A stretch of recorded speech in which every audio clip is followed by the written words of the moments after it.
अस्सलाम वालेकुम। तो कैसे हैं बच्चों? आज हम पढ़ने जा रहे हैं कि नेचर ऑफ साउंड वेव क्या है। ये साउंड वाला लेक्चर चल रहे हैं हमारे। इससे दूसरा चैप्टर का, दूसरा तो नहीं, पुरानी बुक का दूसरा होता था, लेकिन अब ये आपका तीसरा चौथा चैप्टर बन चुका है। इसके अंदर हम सबसे पहले नेचर ऑफ साउंड वेव पढ़ेंगे कि साउंड वेव की नेचर क्या है। मतलब sir, nature of sound wave कि आपने पढ़ा है इससे पहले कि साउंड की जो नेचर है वो तो मैकेनिकल और लॉन्गिट्यूडनल होती है। जी हाँ, बिल्कुल। लेकिन यहाँ हम एक डिफरेंट तरह से पढ़ेंगे। मतलब कि साउंड वेव ट्रेवल कैसे होती है, sound wave through vibrational energy कैसे ट्रेवल करता है, और साउंड वेव को प्रेशर वेव क्यों कहते हैं, और साउंड वेव से रिलेटेड कुछ टर्मिनोलॉजीज भी पढ़ेंगे हम इसी वाले लेक्चर के अंदर। और साथ ही साथ एकदम करके मतलब साउंड की टाइप्स क्या है, आम जनरल अगर देखा जाए तो साउंड कितने कितने तरह का होता है, ये सब हम इसी के अंदर डिस्कस करेंगे। तो बात करना चाहेंगे सबसे पहले कि नेचर ऑफ साउंड वेव अगर मैं कहूँ कि बेसिकली साउंड वेव क्या है दोस्तों। साउंड वेव जो है वो हमारे पास साउंड वेव एक मैकेनिकल, हाँ सर मैकेनिकल क्यों बोला, इसीलिए क्योंकि ये मीडियम पे डिपेंड करता है। हाँ सर, किस तरह, एयर सॉलिड लिक्विड होगा तो तब चलेगा, अदरवाइज नहीं। साउंड वेव इसलिए क्या है, मैकेनिकल है और लॉन्गिट्यूडनल है।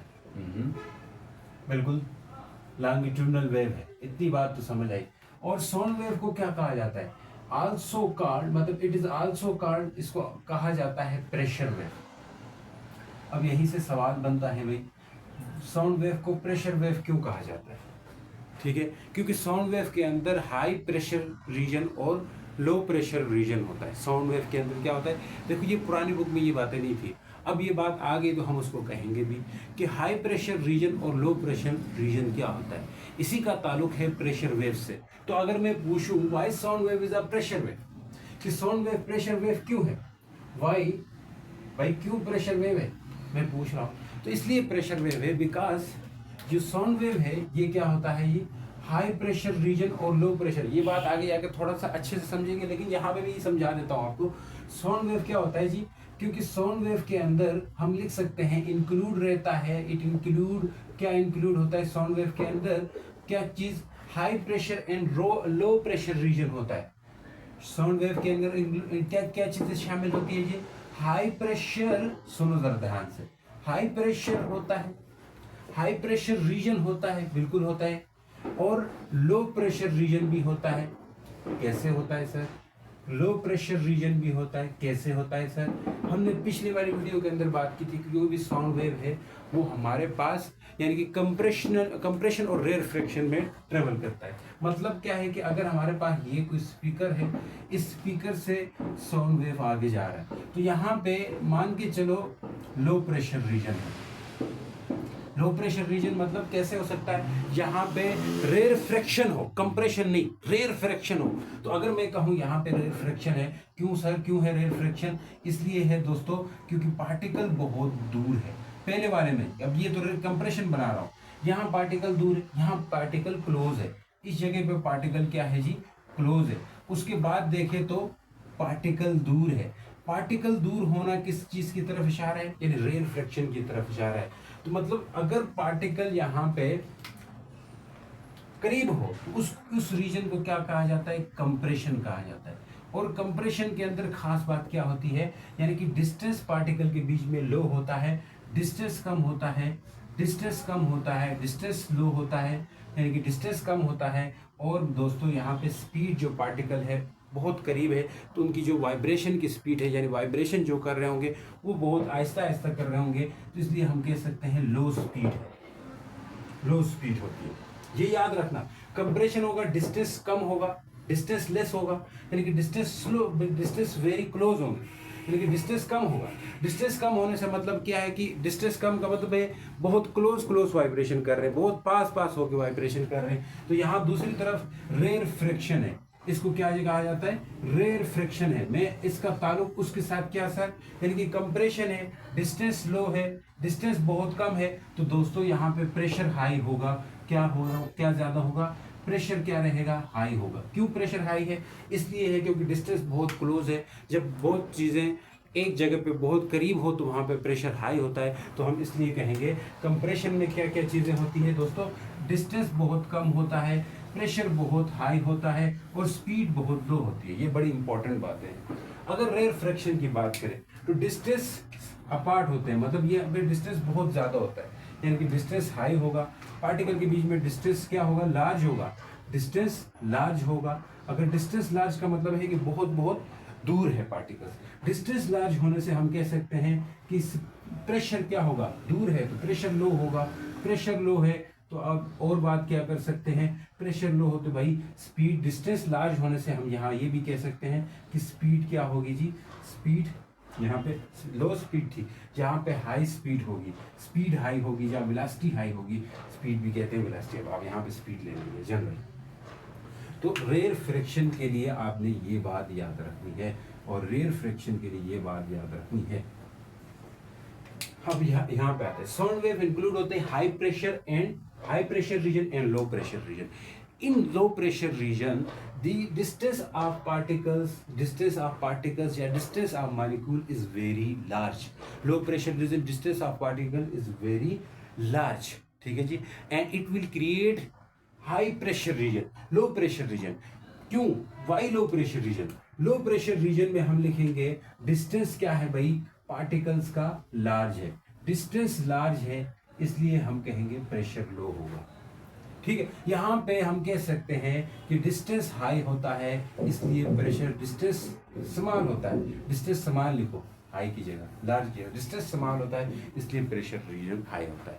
तो sound wave always travel in form of, यानी कि low pressure and high pressure region, where in low pressure region the distance of molecule या डिस्टेंस ऑफ पार्टिकल इज क्या है, distance of particle is large, and in high pressure region distance of particle is very small because particles are very close and they makes a low pressure and high pressure region। ठीक है, यानी कि sound wave क्या बनाएगा, लो pressure and high pressure reason बनाएगा। ये बातें समझ गए हो तो बोलो हाँ। हाँ सर। अब देखिए साउंड वेव कैसे ट्रेवल करता है। साउंड वेव ट्रेवल करेगा तो पार्टिकल्स तो वाइब्रेट करेंगे, पार्टिकल्स की वाइब्रेशन मोशन कौन सा होगा, वाइब्रेशन वाला मोशन होगा, यानी ऑसिलेटरी मोशन होगा। वाइब्रेशन हमने पीछे ही पढ़ा था कि जब पार्टिकल्स और साउंड वेव क्या करते हैं जी, एक ही तरफ जाते हैं, या आगे जाएगा पार्टिकल, पीछे आएगा, तो ये पार्टिकल की ऑसिलेशन है, पार्टिकल्स की ऑसिलेशन है। हमने कहा था पार्टिकल ऑसिलेट कर रहे हैं, भाई ऑसिलेट कर रहे हैं यानी वाइब्रेट कर रहे हैं, ऑसिलेट या वाइब्रेट एक ही बात होगी। ठीक है, यानी कि वाइब्रेशन में फ्रीक्वेंसी थोड़ी तेज होती है, ऑसिलेशन में फ्रीक्वेंसी कम होती है, बस एक ही चीज समझो, पार्टिकल ऑसिलेट कर रहे हैं, कैसे कर रहे हैं, आइसोलेट या वाइब्रेट, पैरेलल कर रहे हैं, किस चीज के पैरेलल कर रहे थे, यानी कि वेव मोशन के, यानी कि वेव मोशन भी आगे जा रहा है, वेव मोशन आगे जा रहा है। तो अब इनकी जो वाइब्रेशन है, यहाँ पे ध्यान से सुनना, जो पार्टिकल्स की ऑसिलेशन या वाइब्रेशन है, ये वाइब्रेशन से जो एनर्जी ट्रांसफर होगी, देखो जिस मोशन की वजह से एनर्जी होती कि नहीं होती, होती है सर, वाइब्रेशन की वजह से जो एनर्जी होती है उसे हम वाइब्रेशनल काइनेटिक एनर्जी कहते हैं, या वाइब्रेशन एनर्जी कहते हैं, उसे हम वाइब्रेशनल काइनेटिक एनर्जी कहते हैं। क्या कहेंगे दोस्तों, वाइब्रेशनल काइनेटिक एनर्जी। सर समझाना क्या चाहते हो, मैं समझाना ये चाहता हूँ कि अगर पूछे आपसे, बुक के अंदर आर्टिकल में ये चीज़ मेंशन है कि कैसे वाइब्रेशनल काइनेटिक एनर्जी ट्रांसफर होती है during travel of a sound wave. ठीक है, जब साउंड वेव ट्रेवल करता है तो वो हमेशा क्या करता है, यानी कि साउंड सोर्स है, वाइब्रेटिंग बॉडी है, वो वाइब्रेट करती है। अगर वाइब्रेटिंग बॉडी वाइब्रेट करेगी तो वो अपने पास के, ये कोई vibrating body, speaker is the vibrating body, हाँ, इसी वजह से क्या होता है, साउंड प्रोड्यूस होता है। ठीक है जी, अब ये चीज़ें मिटा रहा हूँ, ये वाली मीटिंग मिटा रहा हूँ, ये मिटा रहा हूँ। प्रेशर वेव वाली बात समझ आई कि वही pressure wave, low pressure wave और हाई प्रेशर वेव बनेगी। अब ये बात समझ गए हैं कि how vibrational kinetic energy transfer, how vibrational kinetic energy transfer, how vibrational kinetic energy transfer, how vibrational kinetic energy transfer. भाई मैंने कहा था पार्टिकल ऑसिलेट या वाइब्रेट करेंगे तो वाइब्रेशनल काइनेटिक एनर्जी तो जाएगी जाएगी, हाँ सर जाएगी। तो मैं कहूँगा ये एक वाइब्रेटिंग बॉडी है, तो वाइब्रेटिंग बॉडी जब वाइब्रेट करेगी तो उसके पास के मॉलिक्यूल्स भी वाइब्रेट करेंगे, ये मॉलिक्यूल आगे और पीछे आते जाएंगे, तो ये वाइब्रेशन होगा। ठीक है, तो हम लिख सकते हैं जब when an object is vibrate sound will produce. Sound क्यों प्रोड्यूस होता है, जब ऑब्जेक्ट वाइब्रेट करता है, ठीक है, तो हम लिख सकते हैं व्हेन अ बॉडी वाइब्रेट या व्हेन एन ऑब्जेक्ट वाइब्रेट, जब कोई ऑब्जेक्ट क्या करता है, वाइब्रेट करता है। पहली बात, जब ऑब्जेक्ट वाइब्रेट करेगा तो क्या चीज वाइब्रेट करेगी, सोचो, मॉलिक्यूल्स वाइब्रेट करेंगे, molecules of then nearby molecules, यानी कि वाइब्रेटिंग व्हेन बॉडी वाइब्रेट करेगी तो वाइब्रेटिंग बॉडी के जो नियर बाई मॉलिक्यूल्स है, यानी कि नियर बाई मॉलिक्यूल्स मतलब जो वाइब्रेटिंग बॉडी के क्लोज मॉलिक्यूल है, देन मॉलिक्यूल्स, हम जरा इंग्लिश आसान बनाएंगे, then molecules close to, molecules बोले या पार्टिकल्स बोले एक ही बात है, आपको कोई मॉलिक्यूल्स बोले तो पार्टिकल भी बोल सकते हैं, देन मॉलिक्यूल्स या पार्टिकल्स, स्लेश का मतलब है दोनों में से एक बोल दो, सही है, then molecules of medium, medium कौन सा हो सकता है, एयर हो सकती है, इसके अलावा आपके पास लिक्विड हो सकता है, इसके अलावा आपके पास सॉलिड हो सकता है, then molecules of medium, medium मतलब हवा, पानी, liquid and solid etcetera, vibrate करेंगे एंड ट्रांसफर, और भाई क्या ट्रांसफर करेंगे दोस्तों, ट्रांसफर करेंगे vibrational kinetic energy to nearest molecule, किसको ट्रांसफर करेंगे, नियरेस्ट मॉलिक्यूल, ठीक है, नियरेस्ट मॉलिक्यूल को करेंगे, और नियरेस्ट मॉलिक्यूल जो है काइनेटिक एनर्जी को ट्रांसफर करेगा another nearest molecule, and nearest molecule क्या करेगा दोस्तों, नियरेस्ट मॉलिक्यूल ट्रांसफर कर देगा, नियरेस्ट मॉलिक्यूल ट्रांसफर क्या चीज, अगर ये एक सवाल पूछे तो जवाब देना, transfer kinetic energy to another nearest molecule, दूसरे को, इन दिस वे, इस तरह से क्या होगी, वाइब्रेशनल काइनेटिक एनर्जी ट्रांसफर हो जाएगी। मैंने कहा था वाइब्रेशनल काइनेटिक एनर्जी क्यों आती है, क्योंकि वाइब्रेशन की वजह से आती है, तो आप लिखोगे in this way vibrational kinetic energy will transfer from one point two another point during the during the transmission of sound wave, या ड्यूरिंग द ट्रांसमिशन या during the travel of sound wave, समझ गए।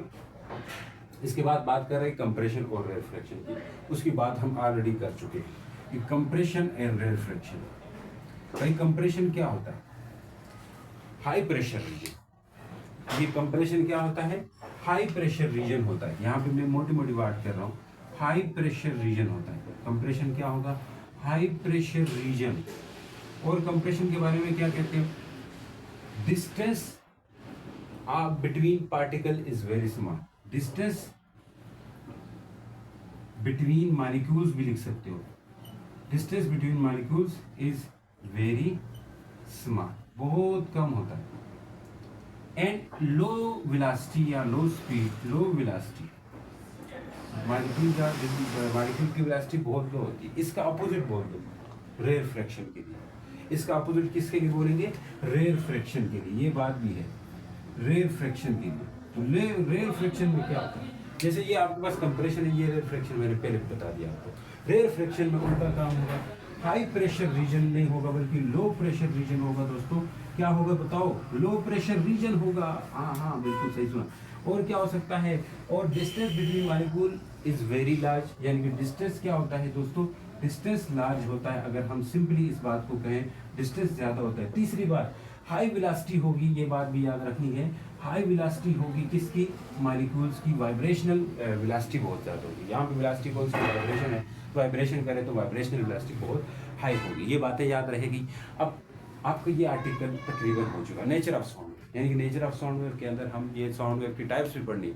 अब ऐसी terminologies जो related है sound wave के, यानी कि साउंड वेव की बेसिकली वेव लेंथ क्या होगी, एम्पलीट्यूड क्या होगा साउंड वेव का, और साथ ही साथ कोई भी साउंड वेव रहेगी उस साउंड वेव के फ्रीक्वेंसी या टाइम पीरियड किसे कहते हैं, इस बात को आपने पहले भी डिस्कस कर चुके हैं, पिछले वेव वाले चैप्टर के अंदर भी पढ़ चुके होंगे, तकरीबन सिमिलर चीज़ें हैं, ऐसे कुछ मुश्किल नहीं है। तो हम जरा कुछ टर्म्स रिलेटेड टू कह लें, जो ऐसी टर्म्स जो रिलेटेड है किस चीज़ से रिलेटेड होगी, यानी कि हमारी साउंड वेव से, हमारे साउंड वेव से रिलेटेड टर्म्स पढ़ेंगे। अब ये कंप्रेशन रिफ्लेक्शन की तो समझ आ गई, इसमें होता क्या था ये हमने पढ़ लिया। अब ये एक बात समझनी है मैम, वो बात क्या है, देखिए terms related to sound wave, क्या टर्म्स हैं, terms related to what related to sound wave, यानी साउंड वेव से रिलेटेड टर्म्स। पहली टर्म क्या है देखना। पहली टर्म हम ये समझेंगे कि वेवलेंथ क्या है। भाई wavelength distance between to compression. अगर मैं कहूँ यहाँ पे डायरेक्शन ऑफ साउंड वेव है, ये क्या है, डायरेक्शन ऑफ साउंड वेव, बिल्कुल सही सुना। डायरेक्शन ऑफ साउंड वेव आगे है, बिल्कुल है, आगे ही तो जाता है, लेकिन ये पार्टिकल ऑसिलेट करेंगे तो यहाँ पे कंप्रेशन बनेगा, तो उसकी जगह पे हमने एक वेवलेंथ भी बना सकते हैं, या यूं कह लें वेव भी बना सकते हैं। कंप्रेशन में आपके पास एम्पलीट्यूड क्या होगा जी, ज्यादा से ज्यादा, खैर ज्यादा से ज्यादा नहीं, कंप्रेशन को हम यहाँ पे रिप्रेजेंट कर रहे हैं थ्रू व्हाट, ट्रफ से, ये आपने पढ़ा होगा, ट्रफ से। और यहाँ पे क्रिस बना दिया, देखो यहाँ कंप्रेशन हो रहा है, मैंने क्रिस बना दिया, यहाँ रेफ्रैक्शन हो रहा है, उधर ट्रफ बना दिया, अब यहाँ फिर रेफ्रैक्शन, मैं दोबारा से क्या बनाऊंगा, ट्रफ बनाऊंगा। तो दोस्तों अगर एक और बना दूं मैं यहाँ पे क्या चीज, अगर एक और हमारे पास क्रिस बने, उसके लिए मुझे एक और कंप्रेशन बनाना होगा, उसके लिए मुझे एक और कंप्रेशन बनाना होगा। इन शॉर्ट अगर यहाँ पे मैं बताऊं आपको कि कंप्रेशन के लिए उन्होंने क्या बनाया, कंप्रेशन के लिए उन्होंने क्रिस रखा, आप ट्रफ भी रख सकते हो, कोई मसला नहीं इसके लिए। तो बुक वाले के हिसाब से हम चल रहे हैं, तो ये वेव बन चुकी है। तो डिस्टेंस बिटवीन, अब ये क्या है यहाँ पे मैं बताऊं, एक जहाँ पे पार्टिकल बहुत क्लोज है, मिक्स अप नहीं करना, ये आपके पास कंप्रेशन है, बिल्कुल है सर। और दूसरी तरफ यहाँ पे बहुत पार्टिकल दूर दूर है, जैसे ये है, यहाँ पे इसको क्या कहेंगे दोस्तों, रेरफ्रैक्शन कहेंगे, कि यहाँ पे रेरफ्रैक्शन हो रहा है। तो हमारे पास वेवलेंथ क्या होगी, और ये भी कंप्रेशन है कि नहीं, हाँ सर है, ये भी कंप्रेशन है, सोचो, और ये भी रेरफ्रैक्शन है, मैं लिख नहीं रहा हूं इसलिए। अब देखें, जब दो कंप्रेशन और दो रेरफ्रैक्शन के बीच का डिस्टेंस, मतलब दो कंप्रेशन के बीच का डिस्टेंस को हम क्या कहेंगे, वेवलेंथ कहेंगे, बिकॉज साउंड वेव इज क्या, लॉन्गिट्यूडनल वेव है। तो लॉन्गिट्यूडनल वेव जो होती है वो कंप्रेशन और रिफ्रैक्शन की फॉर्म में ट्रेवल करती है, तो हम यहाँ कह सकते हैं कि ये हमारे पास वेवलेंथ है। तो वेवलेंथ पहली टर्मिनोलॉजी होगी कि किसे कहेंगे वेवलेंथ। अगर मैं पूछूं तो आप बोलेंगे सर वेवलेंथ है distance between two consecutive compression या दो कंसेक्टिव रेरफ्रैक्शन। क्या ये जरूरी है? नहीं, इसके अलावा भी आप ये भी कह सकते हो, यहाँ पे रेरफ्रैक्शन यहाँ पे है ना, ये रेरफ्रैक्शन, ये रेरफ्रैक्शन, इसके बीच की जो डिस्टेंस है उसको भी आप क्या कह सकते हो, वेवलेंथ कह सकते हो। तो टू कंसेक्टिव क्रिस, अब बुक वाले ने बोला है दो कंसेक्टिव क्रिस या दो कंसेक्टिव ट्रफ बोला हुआ है, तो उन्होंने इसको इसके साथ कंपेयर करके ये डेफिनेशन की है। तो आप सिंपली ये भी डेफिनेशन कर सकते हो, distance between two consecutive compression या टू कंसेक्टिव रेरफ्रैक्शन। तो दोस्तों क्या बनेगी, distance, shortest distance between two consecutive, दो कंसेक्टिव साथ साथ वाले, कंसेक्टिव मतलब एक के बाद एक, ये इसके बाद ये आपस में कंसेक्टिव, एक छोड़ के कंसेक्टिव क्या जी, कंसेक्टिव TIVE है, अच्छा, कंसेक्टिव कंप्रेशंस, दो कंसेक्टिव कंप्रेशंस या फिर रेरफ्रैक्शंस। मैंने बता दिया दो रेरफ्रैक्शन के बीच में भी वेवलेंथ हो सकता है, जैसे यहाँ पे, या दो कंसेक्टिव कंप्रेशंस के बीच में भी हो सकता है। तो इसलिए बोलते हैं distance between two consecutive compressions and rarefaction, इसको क्या बोलते हैं, वेवलेंथ। और दोस्तों इसका जो सिंबल रहता है वो लेमडा होता है, आपको पहले से पता होगा, उल्टा वाई जैसा दिखाई देता है, लेकिन ये लेमडा है। और इसकी जो यूनिट होगी, भाई ये डिस्टेंस है तो हम मीटर लगेंगे, इसके लिए यूनिट मीटर होगी, m होगा।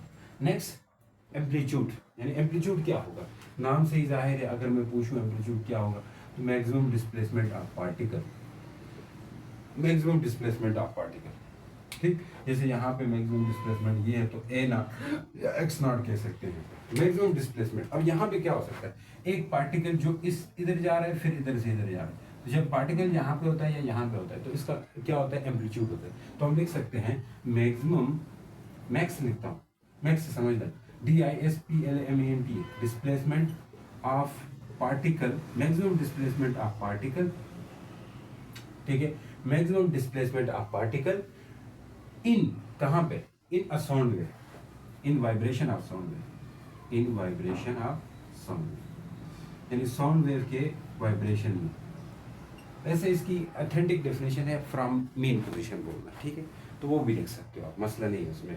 तो ये चीज़ें, नेक्स्ट बात हम क्या करेंगे दोस्तों इससे रिलेटेड, यानी एम्पलीट्यूड हमने कर लिया, अब है जी फ्रीक्वेंसी, नंबर ऑफ वेव। जैसे यहाँ पे वेव क्या बनती है, वेव आपके पास पीछे भी डेफिनेशन की थी हमने, ये एक पूरा क्रिस्ट है, इसको क्या कहा जाता है, क्रिस्ट, और एक पूरा ट्रफ, एक क्रिस और एक ट्रफ वेव बनाता है, वेव साइकिल बनाता है, ठीक है। Number of wave cycle in 1 second, तो उसको हम फ्रीक्वेंसी नाम देते हैं। डेफिनेशन क्या है जी, फ्रीक्वेंसी की डेफिनेशन क्या होगी, नंबर ऑफ वेव साइकिल, क्या जी, number of wave cycles in what, in 1 second, number of wave cycle in 1 second, ये फ्रीक्वेंसी है। इसकी यूनिट वगैरह आपको आती होगी, यूनिट है दोस्तों हर्ट्ज, HERTZ लिखते हैं पूरा, लेकिन HZ लिखते हैं, और इसकी एक और यूनिट भी है पर सेकंड, यानी सेकंड माइनस 1 भी लिखते हैं, कोई भी एक याद हो। टाइम पीरियड किसे कहेंगे बोलो, टाइम पीरियड तो बड़ा आसान है सर, ये पढ़ के हम पढ़ चुके हैं। टाइम पीरियड होता है वो टाइम जो एक साइकिल कंप्लीट करने के लिए चाहिए होता है, यानी कि सिंपली हम कह सकते हैं time required to complete 1 cycle. क्या कहेंगे इसको, मैं अगर कहूँ तो टाइम रिक्वायर्ड, बोलो जी, time required to complete 1 cycle, यानी कि वो टाइम जो चाहिए होता है टू कंप्लीट, मुकम्मल करने के लिए एक साइकिल को, time required to complete 1 cycle, एक साइकिल को मुकम्मल करने के लिए। मान लें एक साइकिल को 1 सेकंड चाहिए होता है, क्या नहीं, 1 सेकंड से भी कम टाइम भी चाहिए हो सकता है, कुछ भी टाइम चाहिए हो सकता है, मतलब 1 सेकंड से भी कम टाइम भी हो सकता है, 1 सेकंड से ज़्यादा भी हो सकता है, ठीक। तो यानी एक साइकिल को मुकम्मल होने के लिए जो टाइम चाहिए होगा उसे हम टाइम पीरियड कहेंगे। इसके बीच में रिलेशन भी था, इनवर्स रिलेशन, जो हमने पहले उसमें पढ़ी है। अगर फ्रीक्वेंसी घटा दो, इससे हमने पिछली वीडियो में बड़ी डिस्कस की थी इसको, वेव वाली में, कि इनवर्स रिलेशन मतलब फ्रीक्वेंसी बढ़ाओ तो टाइम पीरियड कट जाएगा, यही मतलब था। चक्कर वगैरह इसका हमने देख लिया था। खैर ये आपको समझ आ गई होगी कि 1 सेकंड मुकम्मल होने के लिए, एक साइकिल, एक चक्कर मुकम्मल होने के लिए, एक चक्कर का मतलब क्या है, अगर कोई पार्टिकल चाहे मीन पोजीशन से जाता है या एक्सट्रीम x0 से जाता है, मान लें इधर से इधर जाता है, एक्सट्रीम पे गया और इधर से पीछे आया, फिर इधर से पीछे गया, फिर वापस इधर आया, तो ये एक साइकिल गया। इस साइकिल को जितना टाइम चाहिए होगा मुकम्मल होने के लिए, वो हम टाइम पीरियड कहते हैं, समझ गए। एक चक्कर मतलब जैसे देखें, यहाँ है पार्टिकल, ये पार्टिकल है, इसकी मीन पोजीशन है, देखें ये मीन पोजीशन इधर से इधर गया, इधर से इधर आया और पीछे चला गया, वापस इधर आया, तो इसका एक साइकिल होगा। इधर से इधर गया, इधर से इधर आया, फिर इधर से पीछे गया, फिर वापस इधर आया, तो ये इसका एक साइकिल होगा। अब कुछ इंपॉर्टेंट बातें इसी से रिलेटेड है भी, टाइप्स ऑफ साउंड वेव क्या है, तो उन्होंने इसको मिक्स करके बोला, जरा हम इसको थोड़ा ब्रेक करके बोलेंगे तो बड़ा सही रहेगा, ठीक। Yes sir, types of sound wave, क्या हम पढ़ने जा रहे हैं, टाइप्स ऑफ साउंड। देखें टाइप्स क्या क्या है, ये ब्लैक हो गया, टाइप्स ऑफ साउंड वेव इस मार्कर के अंदर मैंने मिक्स करके, इन जनरली हमने वेव्स की जो टाइप्स बनाई है ना बुक वाल में, वो बनाई है रिदमिक और नॉन रिदमिक के बेस। मतलब क्या सर, एक होती है रिदमिक साउंड वेव होती है, रिदमिक साउंड वेव, एक होती है नॉन रिदमिक। मैंने इसको जरा डिफ्रेंशिएट कर रखा है ताकि अगर सवाल भी पूछते हैं तो आप उसका जवाब ऐसे देना, वरना बुक में उन्होंने पैराग्राफ की फॉर्म में दिया हुआ। तो मैं इसको रिदमिक साउंड वेव होती है और नॉन रिदमिक साउंड वेव होती है। साउंड वेव की टाइप्स क्या क्या है वो मैं बताना चाह रहा हूँ। पहली टाइप है रिदमिक और दूसरी है नॉन रिदमिक। जनरली हम इस तरह कर सकते हैं। रिदमिक यानी कि ऐसी साउंड वेव जो हमारे कानों में बड़ा अच्छा फील दे, मतलब सुनने में अच्छा लगे, यानी कि प्लेजेंट इफेक्ट दे दे। प्लेजेंट मतलब अच्छा, व्हाट अ प्लेजेंट सरप्राइज होता है ना, तो सेम यही कहानी है कि भाई प्लेजेंट इफेक्ट दे, मतलब हमें बहुत सुनाए अच्छा दे या उसको हमें सुनने में अच्छा लगे, तो वो होता है रिदमिक। ये ऐसा कैसा साउंड होगा जी, साउंड दैट प्रोड्यूस, जो क्या प्रोड्यूस करता है दोस्तों, दैट प्रोड्यूस प्लेजेंट इफेक्ट।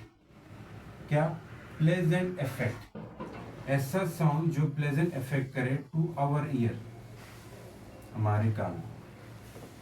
ये क्या है, ना करे, मतलब प्लेजेंट इफेक्ट ना दे। मैं एग्जांपल दूंगा समझ जाओगे।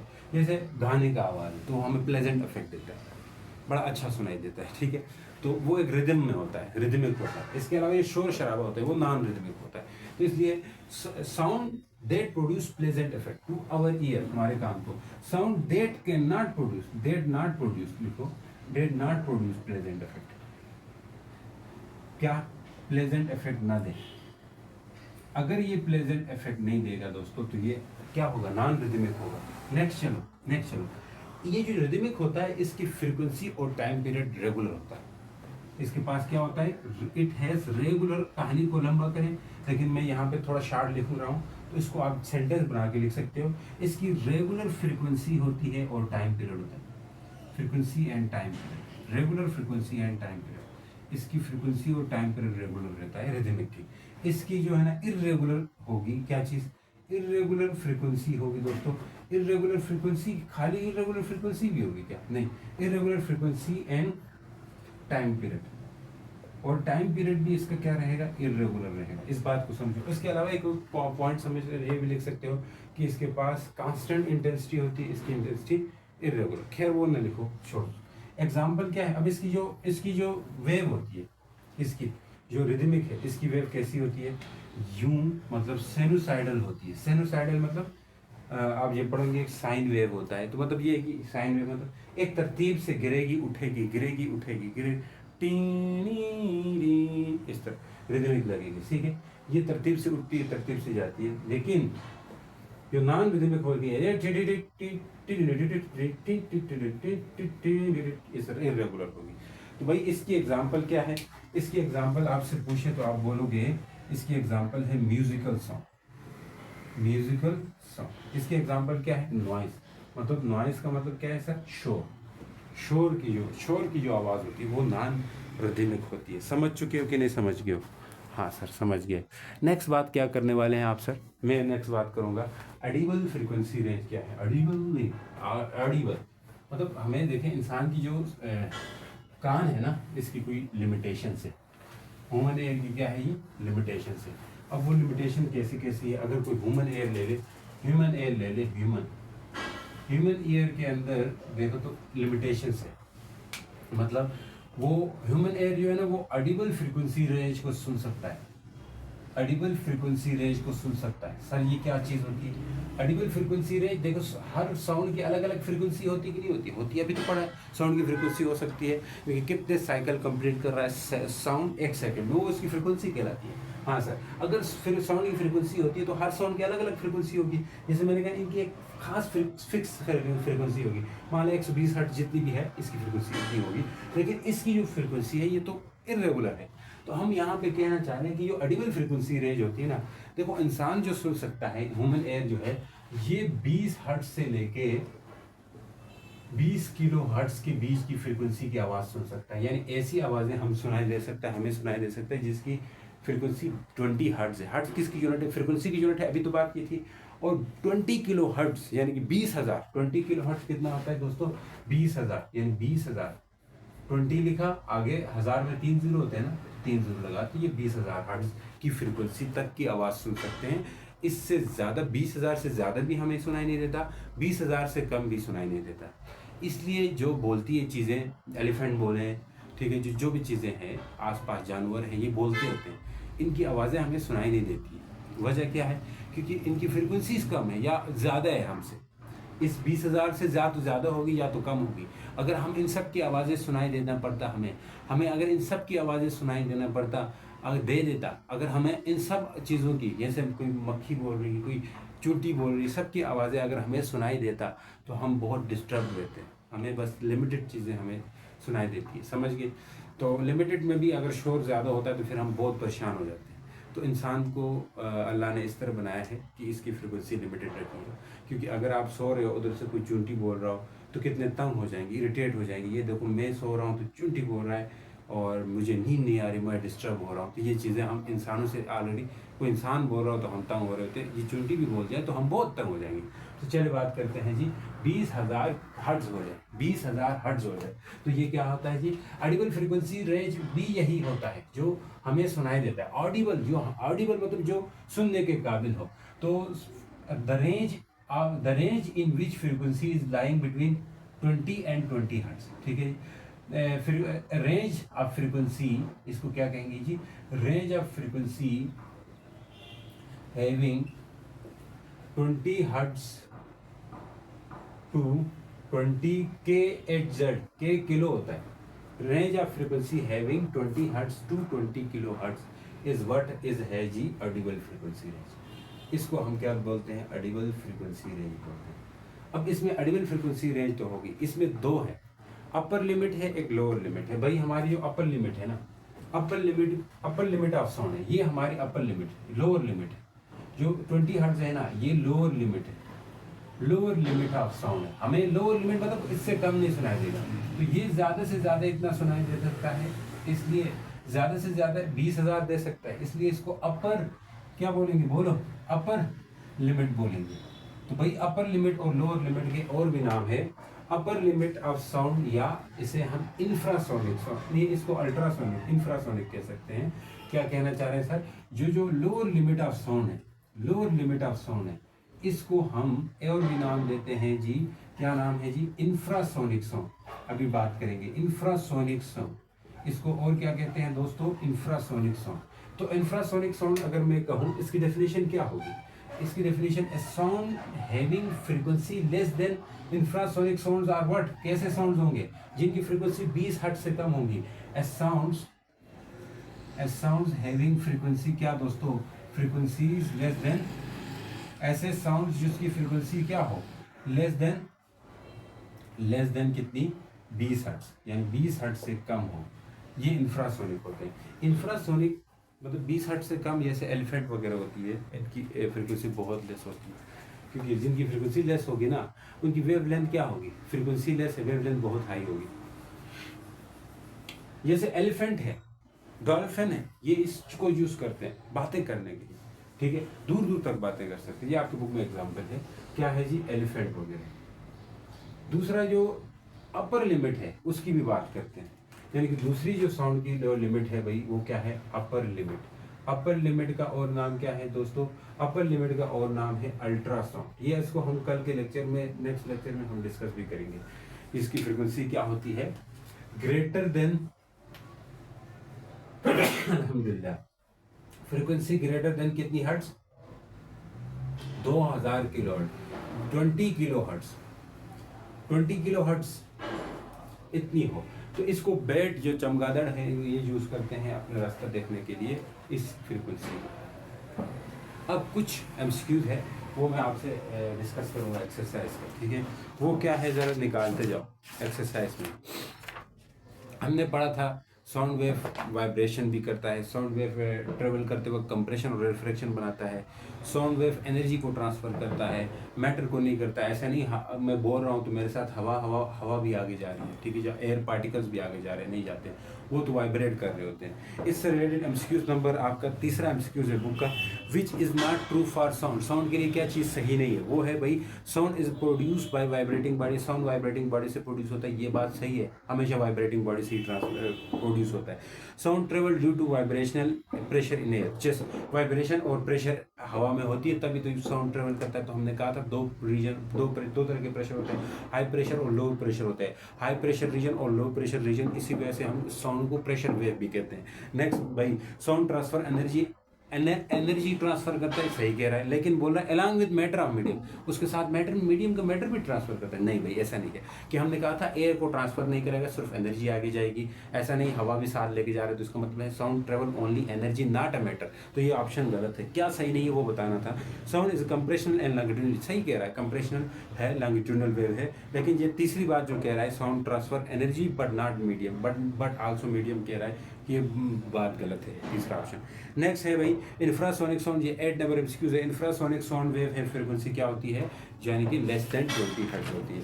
इसी तरह का एक लॉन्ग क्वेश्चन है आपका, लॉन्ग क्वेश्चन नंबर आपका थर्ड है, what is nature of sound, how it sound propagate. तो साउंड प्रोपिगेट होता है through vibration and vibrational energy के थ्रू ट्रांसफर होता है। ये बात हमने शुरू में डिस्कस कर दी है, तो इसको ज़रा आप अपने नोट्स में लिख देना और इसको अच्छे से लिख देना आपने अपने अल्फाज में, अपनी वर्डिंग में। यहाँ जो बात मैंने मुंह से बोली उसको भी आप ऐड करके इंग्लिश में या उर्दू में आप लिख दो, ताकि उसको आप अपने नोट्स में बाद में देखेंगे तो आपके लिए आसानी होगी। तो मिलते हैं नेक्स्ट लेक्चर के अंदर, तब तक के लिए गुड बाय, अपना ख्याल रखिए, अल्लाह हाफिज़।